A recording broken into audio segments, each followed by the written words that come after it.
Hello guys, Screezilla here, I hope you're all well.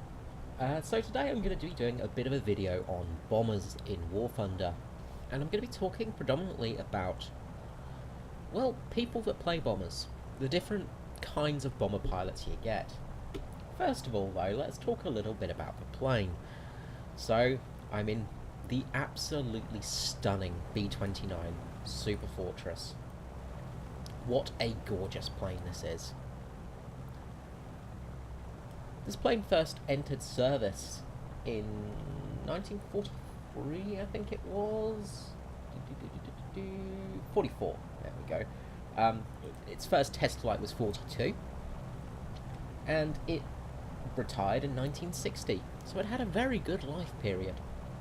Now, its last bombing runs were in Korea, in about 56, I believe, off the top of my head. But this plane was a absolute beast and a legend.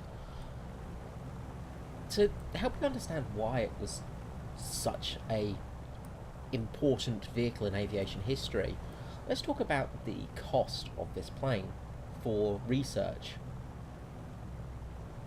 This plane cost more for research and development than the Manhattan Project, the project that created the atomic bomb. It was between $1 to $1.7 billion more expensive than that project. That's very expensive for a plane. This plane was ridiculously advanced when it came into service. A fully pressurized cabin. It had computers on board to work out fire control. It had radar-guided fire control. A single person could operate all four of these guns. A single plus a gunner officer as well, take two generally. Radio controlled guns, so they had cameras, they had night vision, they had everything on these planes. It was amazing. You also had the tail gunner with his semi-automatic system. It had a firing control system and also a radar aided system as well, although it was a bit more manual than the rest of it. This plane was ridiculously advanced. It was also a very heavy bomber. It could carry a ridiculous amount of weapons on board. From a huge amount of 20,000 pounds of standard bombs to the atomic bomb itself. This plane did it all. Now, in War Thunder, this plane is a pretty important plane. Unfortunately, we don't have the Enola Gay or the boxcar, and we don't get to drop Fat Men. But boy, would that be fun at some stage. You do get a ridiculous amount of bombs on board, but the main thing is you have a decent defensive weaponry on this plane. You have very good capability of taking out enemy fighters. Now, this is very much a heavy bomber, until at least we get the B-39, B-36, the B-36. The Peacemaker classified this plane as a medium bomber when it came out. They had to reclassify this as a medium bomber when the Peacemaker came out. That's just ridiculous. Anyway, enough nerding out about this plane. What I wanted to talk to you about today was playing as a bomber pilot in War Thunder. Now, there are generally two types of bomber pilots, it seems. There are the ones that play the game for the game, go for targets, try and help the team out. And then you have the, well, three types, let's say. The ones that play the game for the targets, try and rearm, try and help and win the game. Then there are your dive bombers, your suicide bombers basically, that will fly extremely fast, extremely low over a target, drop the bombs and then just jay out. They're probably the scummiest of all bomber pilots, simply because they're not doing it to help a team, they're not going to help out in the long run, and they're going to make it harder for a victory to occur. And then there are your, still a reasonably scummy way of playing, but the pilots that will drop a bomb, do their job, but then stay at a ridiculous altitude. and they will just keep flying up and up and up until they reach about 35,000 feet and can't fly any higher. And it's very bothersome when you're actually a bomber pilot, because you get tarred with the same brush. Now just here I'm going to talk about bombing this area. As you can see, I'm coming in at a very poor angle here. Now, I'm coming in fast and hard because I'm a bit worried I'm going to get taken out by Spitfires. I'm hoping to get my bombs on target, but I release probably a fraction too late. You'll watch me drop, and instead of dropping here, where I should have started, I drop about here. Now, all my bombs are clustered. Let's just pause it here and switch to the free camera just for one moment. Gosh, it's a beautiful plane, isn't it? Let's go down. As you can see, we've got a good cluster here of bombs, but unfortunately over a distance they will start to separate. And what happens in this situation is the bombs will separate, and if I can find the airfield, which I don't think I can, I'm looking in completely the wrong direction. Where am I? Oh, I hate free camera. I'm going in really the wrong direction now.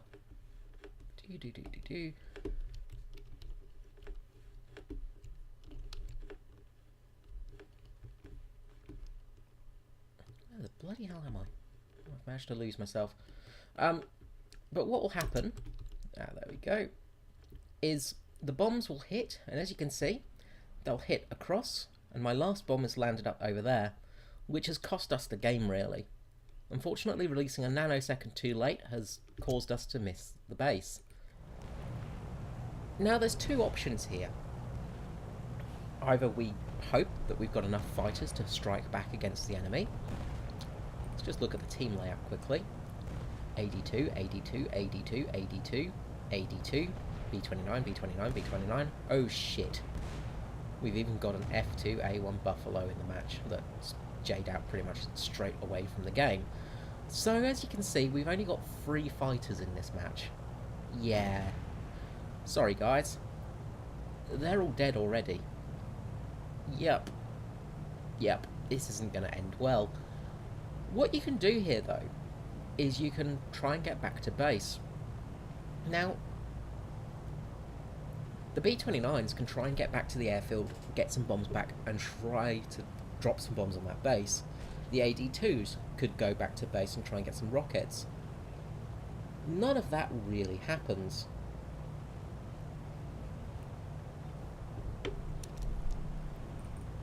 Now, as you can see here, I'm just looking down and not noticing this Spitfire coming in. But luckily, my AI gunners do a very good job here and take him out very quickly. I've had a day of pilot snipes today, guys. Yeah, it's been a very good day for my kill ratio. Not so much for winning. But anyway, let's talk about the job at hand. We'll just fast forward a bit here, so I'll be back with you shortly. So, right here I'm returning to base to try and rearm and get back in the air. We have 2 bombers left, 2 B-29s. Now I'm taking the productive route of trying to get back to the fight. The other bomber is sitting up at about 35,000 feet and hoping that, well, the enemy don't kill all the tanks, which they're doing of course, and good job to the Typhoon on the team and the Spitfires who actually destroyed tanks. Now, we've got a Spitfire coming in at us now, so it's getting a bit tricky here, a bit dicey. Now generally I'll leave my AI to do most of the work. I do switch a bit to control the guns here because he's quite close, but when they get close enough to you, the AI will do a perfectly good job. The issue is when they sit around about 7 kilometers away, sorry, 0.7 of a kilometer away, because your AI won't fire. So I'm opening fire again here, hoping to get some hits. Sea of 50 cals in the air, and managed to get him down. But because of that, I've had to abort my landing and go around again. I've also received some heavy damage. Now the real big issue here is we can't win this match. All we can do is try and fight. But because I'm the only bomber that's low, we don't have a snowball's hell chance of doing that. Now, if both of us were this low, there is a chance one of us could have landed, could have got back in the air, could have possibly dropped the bombs. Very slim chance, but there is a chance of it. The other thing, in this game, I got some good compliments from the enemy fighters. I said to them, look, I'm trying to land, you can obviously see where I am now. I said, I'm not just hanging over the airfield, I'm actually trying to land. And they said, okay, cool. I had no complaints about me hanging over the airfield, because I wasn't really staying in that spot. I was trying my best to get around to do a landing. When you camp an area or play passively, it really does affect the game. You can see the other B-29 there, 21 kilometers away at about 35,000 feet. We've got a Spitfire coming in fast now, at a 45-degree angle, which is a terrible idea when you're coming up against a B-29, but he learned that the hard way. The problem is when you do that, it gives bomber pilots a bad name, and, well, we've already got a hard enough time of it, because players look at bomber pilots as a waste of space. Because, well, realistically, we kind of are, unless we're doing a good job of destroying bases. However, when you've got a bomber plane capable of taking out enemy fighters, use it. Play as a gunship. Try your best. Try and help people. If you've got a fighter alone, and you're sitting a couple of 1,000 kilometers in the sky, Typhoon there was coming in a bit too fast to the AAA there, unfortunately. But if you've got a bomber sitting way up in the middle of nowhere, you can't help that fighter out. In this situation, if the other pilot had gone to land at the other base, for instance, one of us probably would have landed, gotten up in the air, been repaired, and may have had a chance to win this game. Chances are we wouldn't, but at least we tried. Got a Spitfire coming in on my front guns here, which is a terrible idea on a B-29. You've got a chance of sniping, but the issue is there are 8 50 cals pointing that way. You're better off taking these things from the back or from above. Sorry, not 8. You got 6 50 cals pointing forwards.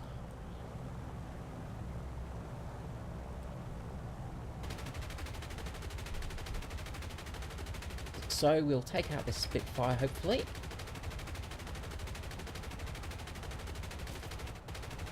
Interestingly, this guy did say, well, I might as well try for the ram, and managed to take him out before he got there. Good job trying, at least. This is the thing in this situation. It's actually fighting the game and trying to win, instead of just hanging around at the middle of nowhere. Now, this is pretty much the end for me here. As you can see, we're almost out of tickets now, and you can see we're coming close to the end of the game. I get hit by 2 fighters at once, and I'm already a bit too damaged, so let's just speed up a little bit here. We've got a Spitfire coming in from the front. There is also a Spitfire coming in from above in a minute. So I'm trying to get below this guy so I don't get pilot sniped too easily. Trying my best to avoid him. Sending out some fire. He does a fantastic job of darting away and looping around. My attention's on that guy, where it should have been on this guy. And this is where I pay the ultimate price. But putting up a good fight at least. There was only 2 of our team that managed to get a kill this game. And yeah, it was a pretty bad game all in all. Let us switch to another game now, and look at another way of playing bombers. Okay, so we've seen the extreme passive play of one bomber. Now we're going to look at the greed play, let's say. So we have 3 bombers in this game, 2 B-29s and 1 G8N1. B-29 here has called out for the right base, which everybody does on Norway. It's a common thing because, well, the right base is a goldmine of AAA guns. So everybody wants to hit that base. Unfortunately, everybody wants to hit that base. And what happens with that is you get people just diving in head first to get there as quick as possible and then just jay out.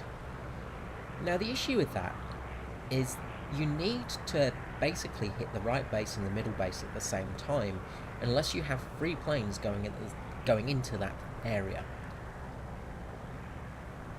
When you just go for that right base and drop all your bombs on it to try and get as many lines as possible, you're gonna make it hard for everybody else.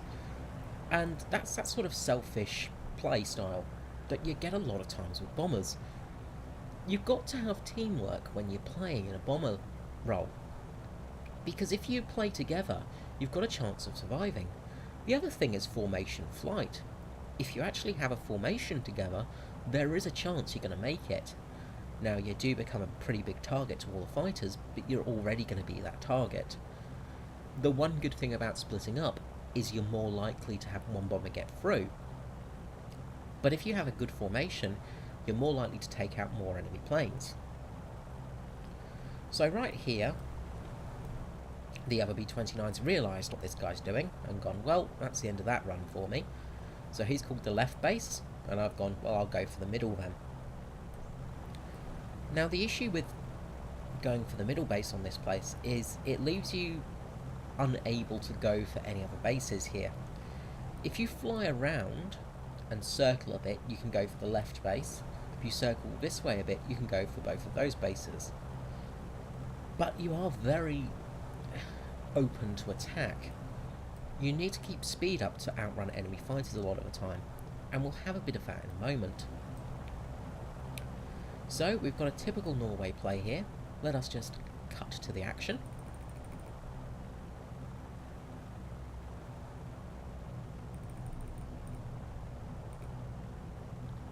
So we'll just have a look at this G8N1. Now the G8N1 is a pretty decent bomber. You can get some good loads out on enemy bases, depending on what bomb load you've got. Now of course you want to go for that right base because, well, you're going to score lots of points. But the thing is, charging in this quickly is going to leave you very open to enemy fighters. So we're going to fly over the base, and let's see how many bombs we drop.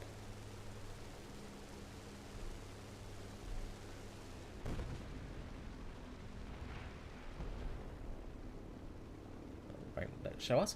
That's always fun when it doesn't show us on a replay. So drops all the bombs, does a harsh turn, and tries to get out of there as quick as possible. The problem with that is you're going to basically fly into the enemy. So let's switch back to myself, and you'll see the right base is gone boom. The G8N1 has gotten 11 ground kills in a multi-strike, so earned a decent amount of points. But you can score so many more points if you actually work together. You're never going to get that big boom of a kill for that right base any other way, but if you do work together, chances are you're going to get some kills. You're also going to be able to cripple their airfield. So the other B-29 is now going to be attacked by many enemy planes. G8N1 is diving rather quickly, and I have an ME410 in front of me. So I'm going to go for that middle base and try my best to not get hit by this 410 front on.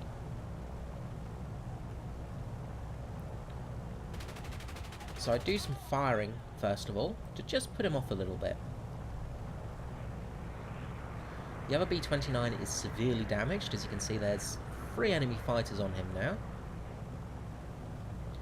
but manages to get the bombs off on the left base, which was very handy. The Tempest coming in on me now. Start to fire. Get some early shots off at them. Goes in for the dive. Don't worry about wasting my ammo here because, well, in all honesty, it's just going to waste the ammo. The G8N1 has crashed. What a surprise. Managed to take out that Tempest. Now, when you're shooting at an enemy plane in a bomber, you don't want to just hold down the fire button and continuously fire at one spot because it's going to cost you a game. If you keep firing, you're going to run out of ammunition and have to change ammunition. Now, luckily, the vultures are picking over the corpse of the B-29 over there and not paying much attention to me. The only one that is this ME-410. So I go into a shallow dive to keep some speed up. The B-29 manages to take out one of the P-38s over there, which is good news. So I'm going into a shallow dive, getting a bit of speed up, because I need to outrun this ME-410. Now this is going to leave me a little bit open for AAA fire, but I'm still going to have a good amount of altitude on my hand. Luckily there's an F-8F over here, taking out some of the fighters. Teamwork in this game was really good on our side. The fighters did a fantastic job. If you're playing a fighter and you're on Norway, I would highly suggest going over towards the bases with the bombers because you can pick up a lot of kills doing that. Simply because the enemy fighters are too busy trying to kill the bombers and they don't notice a fighter. So, we're going to try and get her steady. Plane's a bit damaged, but we can carry on. And we drop our bombs. Now I do a slight turn as I'm dropping here to try and get as many bombs on the base as possible. I now focus my efforts onto the ME-410.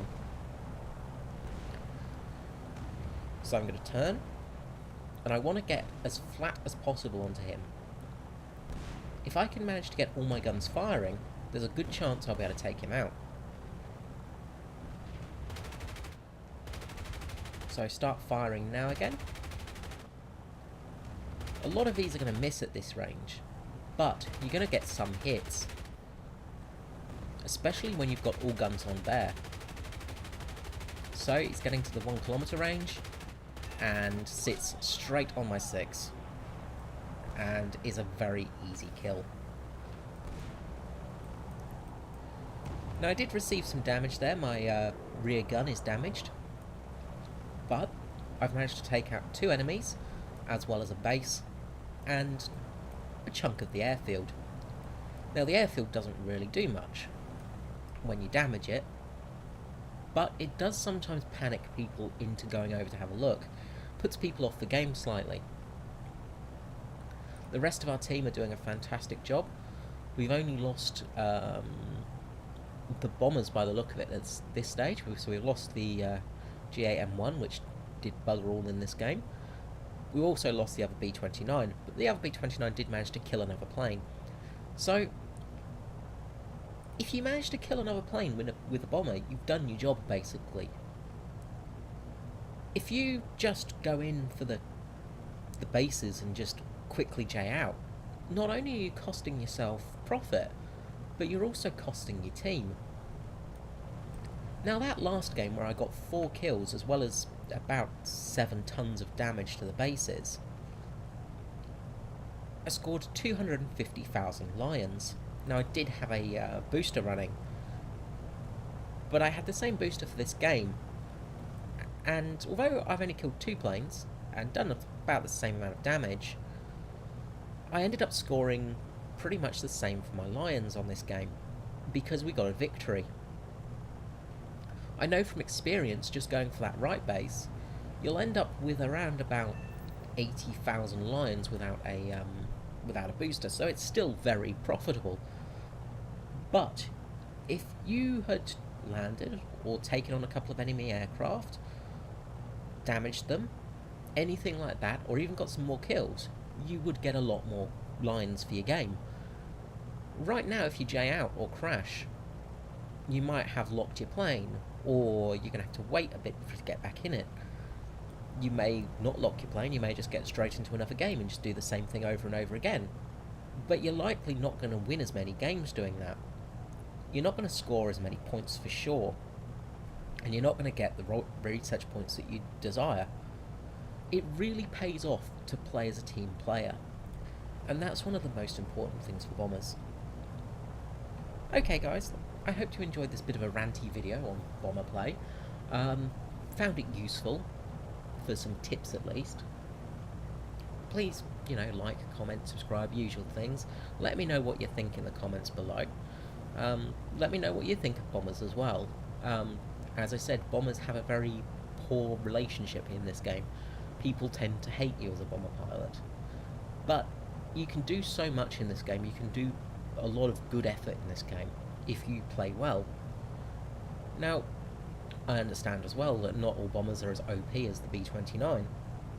In a Lancaster, for instance, I likely wouldn't have got any kills, but I may have caused more damage. I may have damaged the enemy plane enough to make them land at least. There are little things like that you can do. At least try to win a game. Don't play passively. I think that's what I'm trying to say here. Alright guys, until next time, this is Screezilla out, and I will see you again. Bye bye.